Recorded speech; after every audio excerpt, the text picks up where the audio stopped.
Hey, future leaders, welcome to the channel. If you're here, you're probably on your way to taking the UPSC exam, and I'm here to help you every step of the way.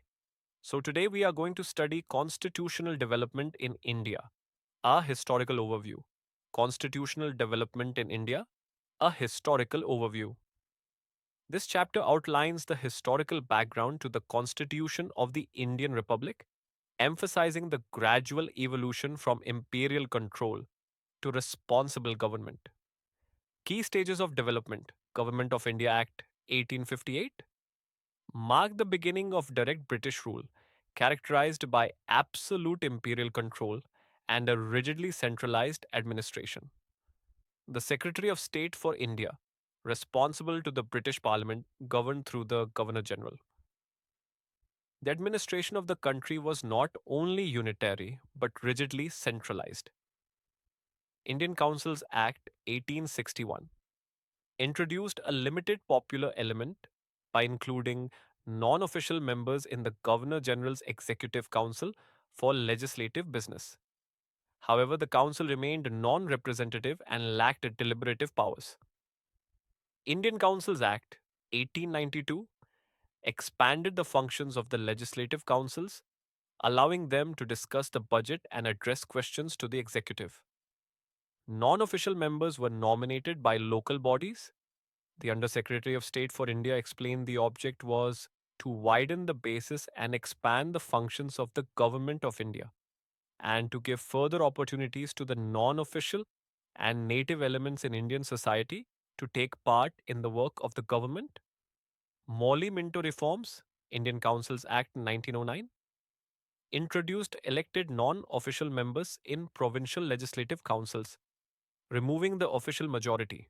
However, it also established separate representation for the Muslim community, sowing the seeds of separatism.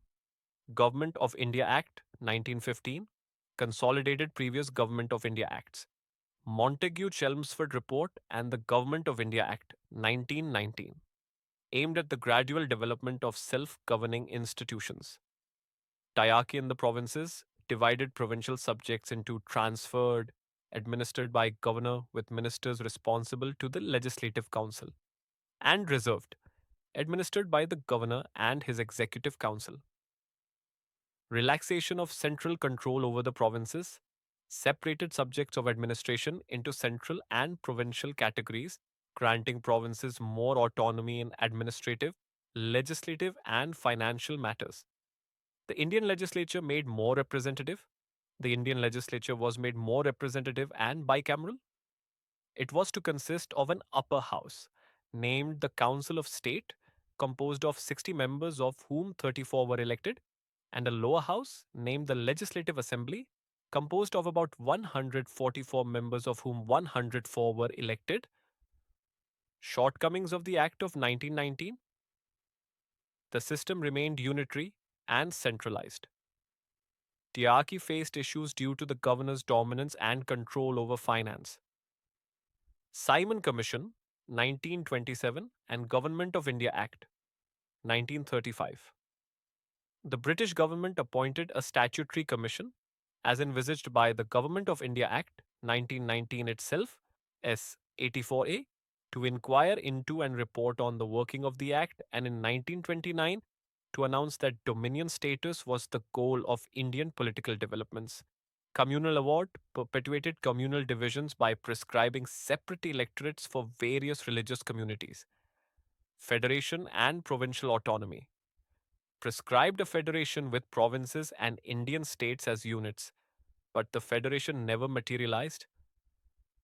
Provincial autonomy was implemented in 1937, dividing legislative powers between provincial and central legislatures. A diarchy at the center divided the Governor General's functions into reserved subjects, administered in his discretion, and other matters, administered with a council of ministers. The central legislature was bicameral. Legislative powers were subject to limitations. Distribution of legislative powers between the center and the provinces, divided into federal, provincial, and concurrent lists. Indian Independence Act 1947 granted dominion status to India and Pakistan. Abolition of the sovereignty and responsibility of the British Parliament. India ceased to be a dependency and the office of the Secretary of State for India was abolished. The Crown no longer the source of authority. Neither dominion derived its authority from the British Crown. The Governor General and provincial governors to act as constitutional heads. They were to act on the advice of a council of ministers. Sovereignty of the Dominion Legislature.